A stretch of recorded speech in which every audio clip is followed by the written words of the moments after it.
Welcome to 1 Minute Crypto. I'm your host, Carlos, and today I want to let you know that Bitcoin has been hijacked by the Bitcoin developers. It didn't happen recently, and it didn't happen suddenly, but over a period of years, the direction of the Bitcoin project has been completely changed. Now, I've been around Bitcoin for a long time, so I've actually seen this happen firsthand. But for a lot of you guys who joined more recently, it's very difficult to get the truth of where Bitcoin was going in the distant past. But one great resource for that is the very old Bitcoin forums at bitcointalk.org. Because the creator of Bitcoin, Satoshi Nakamoto, actually posted his thoughts on the development of Bitcoin as he was building it. And one of those threads is particularly interesting. The opening post on the thread says, what would happen if we just spammed the network with millions of transactions? And I love how he just wrote BC instead of BTC because they weren't even using BTC to represent Bitcoin at that time. So I've put a link to this thread below the video because I think it's so good to look through. There's a couple of pages of posts of people's thoughts about spam. And Satoshi posted several times here. One of his posts is particularly interesting. He said it would be nice to keep the block.data files small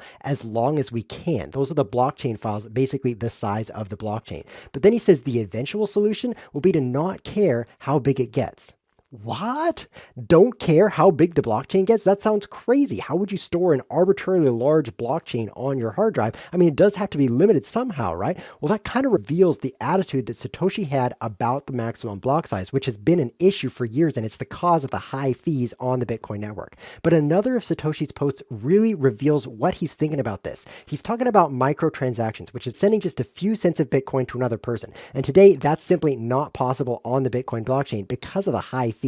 But here's what Satoshi wrote about it. He said, I forgot to add the good part about micropayments. While I don't think Bitcoin is practical for smaller micropayments right now, it will eventually be as storage and bandwidth costs continue to fall. If Bitcoin catches on a big scale, P.S. it did, it may already be the case by that time. Another way they can become more practical is if I implement client-only mode and the number of network nodes consolidates into a smaller number of professional server farms. Client-only mode, by the way, was added so everyone doesn't have to have a copy of the entire blockchain. Satoshi continues, whatever size micropayments you need will eventually be practical. I think in 5 or 10 years, the bandwidth and storage will seem trivial. Well, it's been about 10 years since Satoshi wrote that, and although bandwidth and storage aren't entirely trivial yet, we have seen a lot of improvement in that space, but unfortunately, the Bitcoin developers blocked the growth of Bitcoin by allowing the transaction load to hit a hard-coded limit in the protocol, and that's why I think that Bitcoin Cash, which moved this limit out of the way, is the version of Bitcoin that best reflects what Satoshi Nakamoto actually had in mind. What do you think? Post your thoughts below the video. I'm Kronos. Thanks for watching.